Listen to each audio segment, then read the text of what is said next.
സദ്ഗുരുവേ ശരണം. Top movies to learn English, അതാണ് ഇന്നത്തെ നമ്മുടെ ടോപ്പിക്. ഇംഗ്ലീഷ് മൂവീസ് കണ്ടാൽ ഇംഗ്ലീഷ് സംസാരിക്കാൻ പറ്റും എന്നുള്ള ഒരു പ്രൊപ്പഗാൻഡ എല്ലായിടത്തും നടക്കുന്നുണ്ട്. അപ്പോൾ അത് കാരണം നമ്മളെല്ലാവരും ഭയങ്കര ഇംഗ്ലീഷ് മൂവീസൊക്കെ പല പ്രാവശ്യം കണ്ടു കാണും. പക്ഷെ ഒന്നും മനസ്സിലാവില്ല, കാരണം ഭയങ്കര സ്പീഡിൽ ആ കഥയ്ക്ക് അനുസരിച്ചുള്ള എന്തൊക്കെയോ ഡയലോഗ്സ് അല്ലേ അവർ പറയുന്നത്. സബ് ടൈറ്റിൽ വെച്ചാലും നമുക്ക് ഡെയിലി ലൈഫ് കോൺവെർസേഷൻ ഉപയോഗമുള്ള കാര്യങ്ങളൊന്നും അങ്ങനത്തെ ഫിലിംസിൽ കിട്ടാറില്ല. പിന്നെ ഫിലിം കാണാൻ വേണ്ടി നമുക്ക് കാണാം, കാരണം അതെല്ലാം സൂപ്പർ ഫിലിംസ് ആയിരിക്കുമല്ലോ. ഇപ്പോൾ അവഞ്ചേഴ്സ് ആവട്ടെ, അല്ലെങ്കിൽ ഫോറസ്റ്റ് ഗംപ് ആവട്ടെ, അങ്ങനത്തെ ടൈറ്റാനിക്, അങ്ങനെയുള്ള വേൾഡ് ഫേമസ് ആയിട്ടുള്ള പോപ്പുലർ ഫിലിംസ് ഉണ്ടല്ലോ ഒരുപാട്.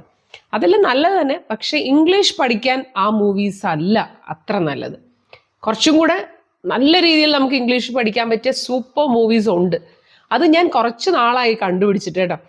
അതിനു മുമ്പ് സത്യം പറഞ്ഞാൽ ഇത് ആരും പറഞ്ഞു വന്നിട്ടല്ല, ഞാൻ തനിയെ എങ്ങനെയോ സെർച്ച് ചെയ്ത് വന്നപ്പോൾ എനിക്കത് കിട്ടിയതാണ്. പക്ഷെ സത്യത്തിൽ അത് കളയുമായിരുന്നു, നോക്കുക പോലും ഇല്ല.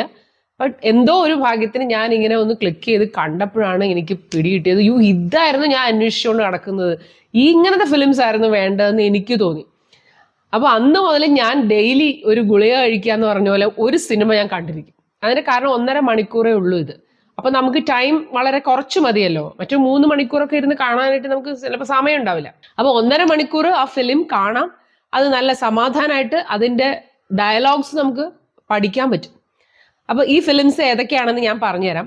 ഇനി ആ ഫിലിംസ് വെറുതെ കണ്ടാൽ പോരാ, അത് എങ്ങനെ കാണണം എന്നും കൂടെ ഞാനത് പറയാം.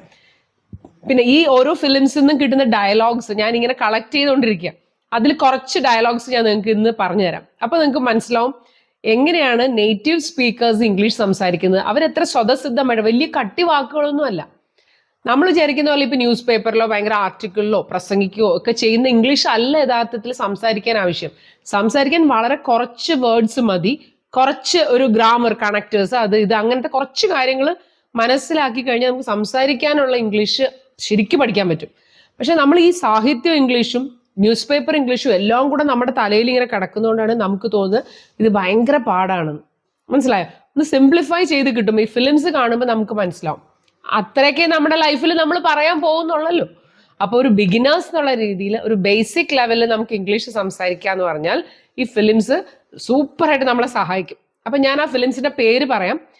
അതിനു മുമ്പ് നിങ്ങൾ ഏത് ടൈപ്പ് ഓഫ് വീഡിയോസ് ആണ് ഇഷ്ടപ്പെടുന്നത്, എൻ്റെ വീഡിയോസൊക്കെ നിങ്ങൾക്ക് ഇഷ്ടപ്പെടുന്നുണ്ടോ, അതിൽ എന്താണ് നിങ്ങൾക്ക് പറയാനുള്ള അഭിപ്രായം, എങ്ങനെയൊക്കെ ഇമ്പ്രൂവ് ചെയ്യാം എന്ന്, പിന്നെ നിങ്ങളുടെ ആവശ്യം എന്താണ്. ഇപ്പം എനിക്ക് അറിയത്തില്ലല്ലോ, ഞാൻ വിചാരിക്കുന്നത് ഗ്രാമർ ആണോ, അല്ലെങ്കിൽ സ്പോക്കൺ ഇംഗ്ലീഷ് ആണോ, ഇനി മലയാളത്തിൽ പഠിപ്പിക്കുന്നതാണോ, എന്താണ് നിങ്ങൾക്ക് വേണ്ടത് എന്ന് കറക്റ്റ് ആ പൾസ് എനിക്ക് കിട്ടാൻ വേണ്ടിയാണ്. അപ്പം നിങ്ങളെല്ലാവരും ഒന്ന് കമൻറ്റ് ചെയ്യണം. ഓക്കെ. ഇപ്പൊ കഴിഞ്ഞ ദിവസം കഥയൊക്കെ ഇട്ടപ്പോൾ എല്ലാവർക്കും ഇഷ്ടപ്പെട്ടു എന്ന് പറയുന്നു. ന്യൂസ് പേപ്പറിൻ്റെത് ഇഷ്ടപ്പെടുന്നുണ്ട്.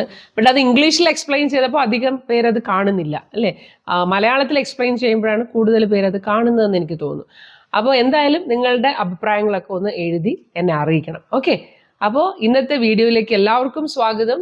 ഞാൻ ആശാലത ശ്രീജിത്ത്. അപ്പൊ മൂവീസിന്റെ പേര് പറയുന്നതിന് മുൻപ് ഈ മൂവീസ് എങ്ങനെ കാണണം എന്ന് ഞാൻ ആദ്യം പറയാം.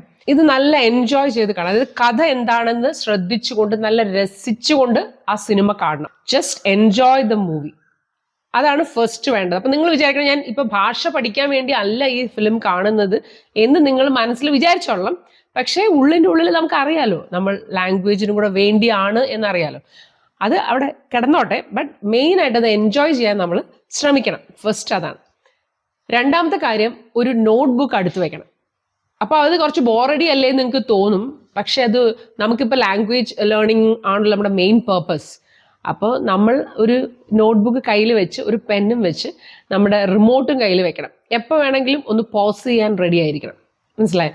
അപ്പോൾ ഞാൻ അങ്ങനെയാണ് ഇത് കാണുന്നത് കേട്ടോ. എനിക്ക് നേറ്റീവ് സ്പീക്കേഴ്സിൻ്റെ ഇംഗ്ലീഷ് എന്താണ് ഇവർ പറയുന്നത്, ഇവർ ഇങ്ങനെ കുഴ എന്ന് പറയുന്നതുകൊണ്ട് എന്താണിതെന്ന് പറഞ്ഞാൽ നമുക്ക് കേട്ടാൽ പോലും മനസ്സിലാവില്ലല്ലോ. അവർ ശരിക്കും പറഞ്ഞാൽ അവർ ഒരു വേർഡ് പോലും അവർ മുഴുവൻ പറയില്ല എന്നുള്ളതാണ്. അവരെ തുടക്കവും ഒടുക്കവും മാത്രം ഇങ്ങനെ പറയും.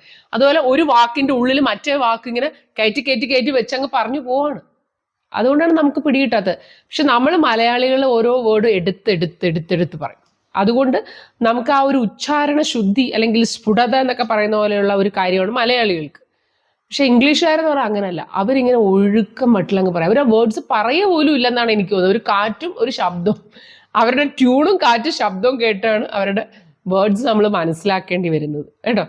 അപ്പൊ എന്തായാലും നമ്മളിപ്പോ അങ്ങനെ ആ ആക്സെന്റിലൊന്നും പറയണമെന്നില്ല, നമുക്ക് നമ്മുടേതായ ഒരു ആക്സെന്റിൽ പറയാം. പക്ഷെ നല്ല കറക്റ്റ് പ്രൊനൗൺസിയേഷൻ, കുറച്ചൊരു നല്ല സ്റ്റൈലിഷ് ആയിട്ടൊക്കെ പറഞ്ഞാൽ അത് മതിയോ.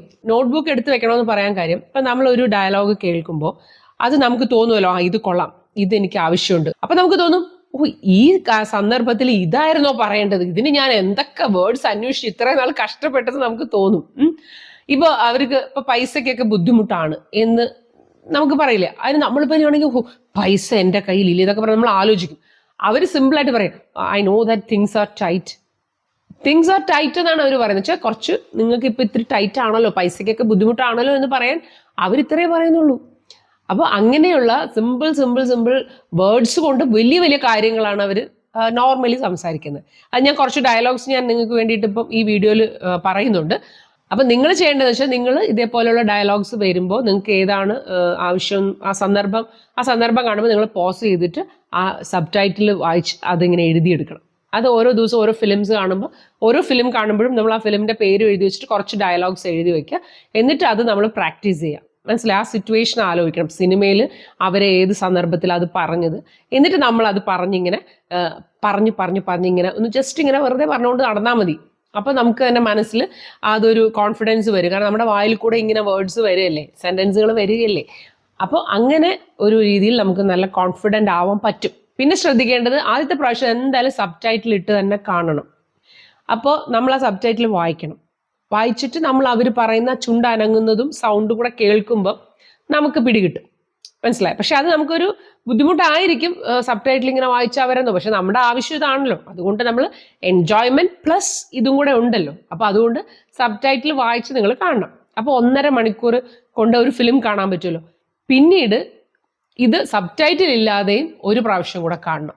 അപ്പോൾ കറക്റ്റ് മനസ്സിലാവും. അതായത് ആദ്യം സബ് ടൈറ്റിൽ ഇട്ട് കണ്ടിട്ട് പിന്നീട് സബ് ടൈറ്റിൽ ഇല്ലാതെ കാണുമ്പോൾ നമ്മൾ ആദ്യം കണ്ട ആ ഓർമ്മ നമുക്ക് നിന്നിട്ട് നമുക്ക് പെട്ടെന്ന് മനസ്സിലാവാൻ തുടങ്ങും. പിന്നെ ഞാൻ ഈ സെലക്ട് ചെയ്ത് പറയാൻ പോകുന്ന ഫിലിംസ് ഉണ്ടല്ലോ, അത് 100 കണക്കിന് ഫിലിംസ് ഉണ്ട്. അപ്പൊ നിങ്ങൾ ഒരെണ്ണം കണ്ടു തുടങ്ങുമ്പോൾ നിങ്ങൾക്ക് വന്നോളും, പുറകെ അതിന്റെ തന്നെ പാറ്റേണിൽ ഫിലിംസ് വരും. അപ്പോൾ ഈ ഫിലിംസിന്റെ ഒരു പ്രത്യേകത ഞാൻ കണ്ടെന്നു, ഇംഗ്ലീഷ് ഫിലിംസ് അല്ലേ, അപ്പോൾ അതിനകത്ത് ഒന്നുകിൽ ഭയങ്കര ഇടിയോടി അക്രമം, അല്ലെങ്കിൽ ഭയങ്കര സ്പേസിൽ പോകുന്നതും അങ്ങനത്തെ ഭയങ്കര തീമായിരിക്കുമല്ലോ അവരുടെ. പക്ഷെ ഈ ഫിലിംസ് അങ്ങനെയല്ല. ഇത് വെറുതെ നമ്മുടെ നോർമൽ ലൈഫ്, അതായത് ഇംഗ്ലീഷുകാരുടെ നോർമൽ ലൈഫിൽ, നമ്മുടെ സാധാരണ മലയാള സിനിമകളൊക്കെ പോലെ അവരുടെ ശരിക്കുള്ള റിയൽ ലൈഫാണ് നമ്മൾ അതിനകത്ത് കാണുന്നത് കേട്ടോ. ഇപ്പം മിക്കവാറും അതിനകത്ത് ഒരു ഹീറോയിൻ ഉണ്ടാവും, അവർ പരിചയപ്പെടുന്നു, അപ്പോൾ അവർക്ക് ഇഷ്ടമാവുന്നു. പിന്നെ അവർക്ക് ആ ഒരു ഇതിനകത്ത് അതായത് സെയിം പാറ്റേൺ ആണ്. ഒരു ഭയങ്കര കഥയൊന്നും നിങ്ങൾ പ്രതീക്ഷിക്കരുത്, ബട്ട് ശരിക്കും എൻജോയ് ചെയ്യാൻ പറ്റും. അപ്പോൾ അവർക്കത് ഇഷ്ടപ്പെടുന്നു. പക്ഷെ അവർക്ക് ചില പ്രശ്നങ്ങളുണ്ടായി, അവർ തെറ്റിദ്ധരിക്കുന്നു. അത് കഴിഞ്ഞാൽ തെറ്റിദ്ധാരണ മാറുന്നു, പിന്നെ അവർ ഒന്നിക്കുന്നു. ഇത് തന്നെയാണ് എല്ലാ സിനിമയിലും തീം, ഇത് തന്നെയായിരിക്കും എല്ലാ സിനിമയിലും. അപ്പോൾ എനിക്കറിയാൻ പറ്റും ഇതിപ്പോൾ ഒരു ട്വിസ്റ്റ് വരും നമുക്കറിയാം. ബട്ട് അതിലെ കോൺവെർസേഷൻ എന്ന് പറഞ്ഞതാണ് നമുക്ക് ഏറ്റവും വാല്യുബിൾ. കാരണം ഈ സിനിമയിൽ അത് ധാരാളം അത് തന്നെയാണ്, നമുക്ക് ആവശ്യമുള്ള കാര്യങ്ങളായിരിക്കും അവർ പറയുന്നത് ഡെയിലി ലൈഫിൽ. ഓക്കെ, പിന്നെ ഇതിനകത്ത് യാതൊരു രീതിയിലുള്ള ഒരു വൾഗർ സീൻസ് ഇതിനകത്ത് ഉണ്ടാവില്ല. അതാണ് എനിക്ക് ഈ ഇംഗ്ലീഷ് ഫിലിംസിൽ ഏറ്റവും എനിക്ക് ഇഷ്ടപ്പെട്ട കാര്യം എന്ന് വെച്ച് കഴിഞ്ഞാൽ, നമുക്ക് നല്ല കൂളായിട്ട് കാണാൻ പറ്റുന്ന ക്ലീൻ സിനിമകൾ, യാതൊരു രീതിയിലൊരു വൾഗാരിറ്റിയോ ഒന്നും ഇല്ലാത്ത, വെറുതെ സിമ്പിൾ, കൊച്ചു കുട്ടികൾക്കും എല്ലാവർക്കും ഇരുന്ന് കാണാൻ പറ്റുന്ന സിമ്പിൾ സ്റ്റോറീസും സിമ്പിൾ ലവ് സ്റ്റോറീസാണ്. അത് വേറെ ഒരു കുഴപ്പമില്ലാന്ന് വെച്ചാൽ, ഇംഗ്ലീഷ് ഫിലിംസ് പറയുമ്പോൾ നമുക്കറിയാമല്ലോ പല രീതിയിലാണ്. അപ്പം അതൊക്കെ കണ്ടുകൊണ്ട് നമ്മൾ ഇംഗ്ലീഷ് പഠിക്കേണ്ട ആവശ്യമില്ലല്ലോ, ഇത് സിമ്പിളായിട്ട് അങ്ങ് പഠിക്കാം. പിന്നെ ഇതിനകത്ത് ക്രിസ്മസ് മൂവീസ് ഉണ്ട്. അതെനിക്ക് ഏറ്റവും ഇഷ്ടം എന്ന് പറഞ്ഞാൽ, ഞാനിപ്പോൾ ശരിക്കും പറഞ്ഞാൽ ആ ക്രിസ്മസ് മൂവീസിൻ്റെ ഫാനാണ്. കഴിഞ്ഞാൽ ശരിക്കും അവരുടെ ഒരു ക്രിസ്മസ് ടൈമിൽ അവരുടെ ആ ഒരു, നമ്മളിവിടെ ഓണമൊക്കെ ആഘോഷിക്കുന്ന പോലെ അവരുടെ ആ ക്രിസ്മസിനുള്ള സെലിബ്രേഷനും അവിടുത്തെ ഒരുക്കങ്ങളും, രസമാണ്. സാന്താക്ലോസും പിന്നെ അതിൽ തന്നെ അവർ നല്ല ഒരു മെസ്സേജ് കൊടുക്കും കേട്ടോ. അതായത് സത്യസന്ധത, അല്ലെങ്കിൽ ത്യാഗം, അല്ലെങ്കിൽ സ്നേഹം, ഇതൊക്കെയാണ് ഏറ്റവും വലുത് എന്നുള്ള രീതിയിൽ ഉള്ള സ്റ്റോറീസൊക്കെയാണ് വരുന്നത്.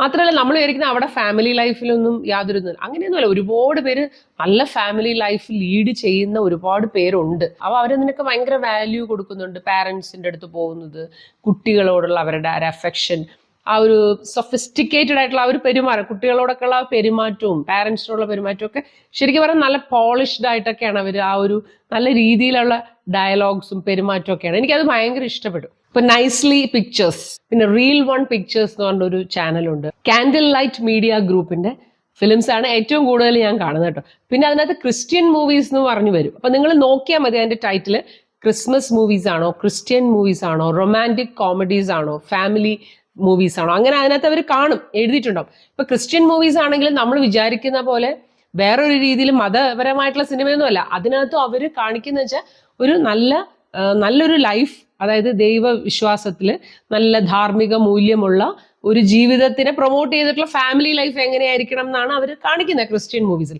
പക്ഷെ അത് കാണുമ്പോൾ നമ്മൾ ശരിക്കും ഒരു മൂവി കാണുന്ന പോലെ തോന്നുള്ളൂ നമുക്ക്. അല്ലാതെ അതിനകത്ത് വേറെ യാതൊരു രീതിയിലുള്ള ഒരു ഐഡിയോളജി ഒന്നും അല്ല അവർ പറയുന്നത്. നല്ലൊരു ലൈഫിന് അവരെന്താണ് ഉദ്ദേശിക്കുന്നതെന്നാണ് അവർ കാണിക്കുന്നത്. അപ്പൊ അതും ശരിക്കും പറഞ്ഞാൽ കാണാൻ നല്ല രസമാണ്. അപ്പൊ ഞാൻ ആ ഫിലിംസിന്റെ പേര് ഞാൻ പറഞ്ഞുതരാം. ഞാനൊരു 10 ഫിലിംസ് ഇവിടെ എഴുതി വെച്ചിട്ടുണ്ട്. 10 അല്ല 100 കണക്കിന് ഫിലിംസ് ഉണ്ട് കേട്ടോ. പിന്നീട് ഞാൻ പറയാം, ഞാൻ കാണുന്ന ഫിലിംസിനെ കുറിച്ച് ഞാൻ പിന്നെ പറഞ്ഞുതരാം. ഇപ്പൊ ഇതുവരെ കണ്ടോന്ന് ഞാൻ സത്യത്തിൽ പേര് എഴുതി വെച്ചില്ല, എഴുതി വെക്കണമായിരുന്നു. പക്ഷെ ഇനി ഞാൻ എഴുതാൻ പോവാണ്. എന്നാലും നിങ്ങൾക്ക് വേണ്ടി ഞാൻ എഴുതി വെച്ച ഫിലിംസിന്റെ പേര് ഞാൻ പറഞ്ഞുതരാം കേട്ടോ.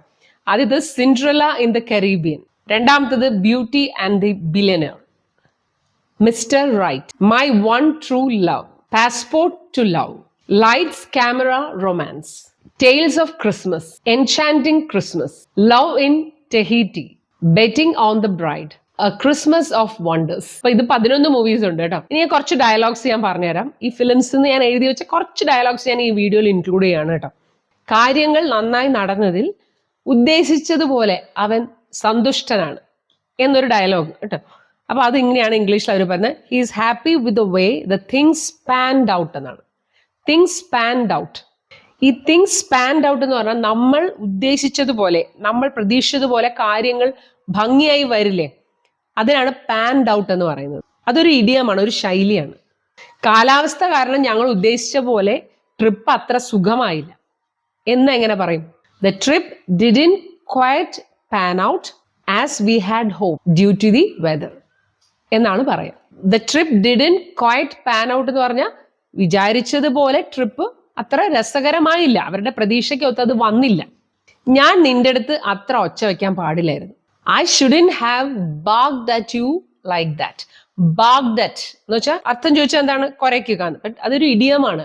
നമ്മൾ ഒച്ച വയ്ക്കാൻ പാടില്ലായിരുന്നു എന്നാണ് അവർ പറയുന്നത്. അപ്പം അവിടുത്തെ ഇംഗ്ലീഷുകാർ പറയുന്നത് അങ്ങനെയാണ്. I shouldn't have barked at you like. ദേഷ്യപ്പെടുക, ഒച്ച വയ്ക്കുക, ദേഷ്യത്തോടെ സംസാരിക്കുക, ഇതിനെല്ലാം bark at എന്നാണ് പറയുന്നത്. The boss barked at me for being late. Late ആയതിന് ബോസ് എൻ്റെ അടുത്ത് ചാടിക്കടിച്ചു അല്ലെങ്കിൽ ദേഷ്യപ്പെട്ടു. ജോർജിന് നിന്നെ കൂടുതൽ ഇഷ്ടമാവുന്നു. അതിന് അവർ പറയുന്നത് എങ്ങനെ അറിയോ? George is growing on. ആ ഇഷ്ടം വളരുന്നു എന്നാണ് പറയുന്നത്. ബട്ട് അവർ പറയുന്നത് ഇങ്ങനെയാണ്, George is growing on you. ആ പാട്ട് എനിക്ക് കൂടുതൽ ഇഷ്ടമായിക്കൊണ്ടിരിക്കുക എന്ന് പറയാം. The song is really growing on me. ഇപ്പൊ ചിലപ്പോൾ ചില കാര്യങ്ങൾക്ക് നമുക്ക് വലിയ തയ്യാറെടുപ്പൊന്നും നടത്താൻ പറ്റിയെന്ന് വരില്ല.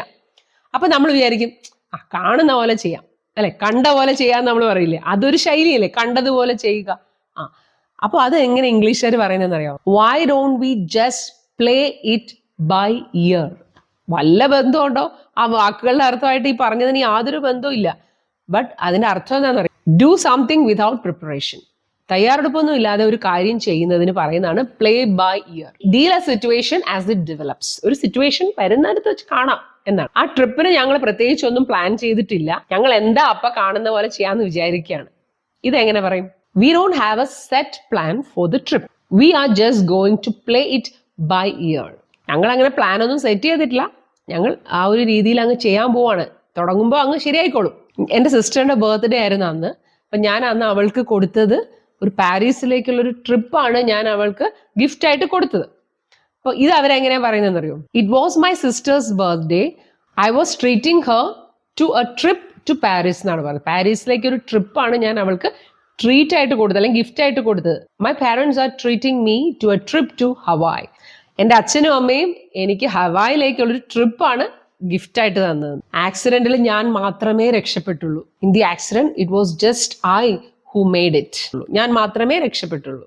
അപ്പോൾ ഇതുപോലുള്ള ഒരുപാട് ഡയലോഗ്സ് നിങ്ങൾക്ക് ഈ ഫിലിംസിൽ നിന്ന് കിട്ടും. അപ്പൊ നിങ്ങൾ തന്നെ ഈ ഫിലിംസ് കണ്ട് ഒരു നോട്ട്ബുക്കിൽ ഇത് എഴുതി എടുക്കുക. ഓരോ ഫിലിംസിന്റെ പേരും എഴുതി ഈ ഡയലോഗ്സ് എഴുതി പ്രാക്ടീസ് ചെയ്യുക. ഓക്കെ, അപ്പൊ എല്ലാവർക്കും ഈ വീഡിയോ ഇഷ്ടപ്പെട്ടു എന്ന് തന്നെ വിചാരിക്കുന്നു. അപ്പോൾ ഈ ഫിലിംസ് എല്ലാം പെട്ടെന്ന് തന്നെ പോയി കാണുക. ഇതിൽ ഒരു ഫിലിമിന്റെ ലിങ്ക് ഞാൻ താഴെ ഡിസ്ക്രിപ്ഷൻ ബോക്സിൽ കൊടുക്കാം. അപ്പോൾ നിങ്ങൾ ആ ലിങ്ക് ക്ലിക്ക് ചെയ്ത് നിങ്ങൾക്ക് കാണാം. അല്ലെങ്കിൽ ഞാൻ ഈ പറഞ്ഞ പേര് ടൈപ്പ് ചെയ്ത് നോക്കിയാൽ തന്നെ നിങ്ങൾക്ക് കിട്ടും. പിന്നെ ബാക്കി ഫിലിംസ് പുറകെ വന്നോളൂ. അപ്പോൾ സിനിമ കണ്ടിട്ട് അപ്പൊ തന്നെ അഭിപ്രായം പറയണം കേട്ടോ. ഞാൻ ഈ വീഡിയോയിൽ പറഞ്ഞ പോലെ നിങ്ങൾക്ക് ഫീൽ ചെയ്തോ, നിങ്ങൾക്ക് ഇഷ്ടപ്പെട്ടോ, ഇത് ഉപകാരപ്രദമാണോ എന്ന് എന്നെ അപ്പൊ തന്നെ ടൈപ്പ് ചെയ്ത് അറിയിക്കണം. Okay, so see you in the next video. Until then you take care. Sadguru ശരണം.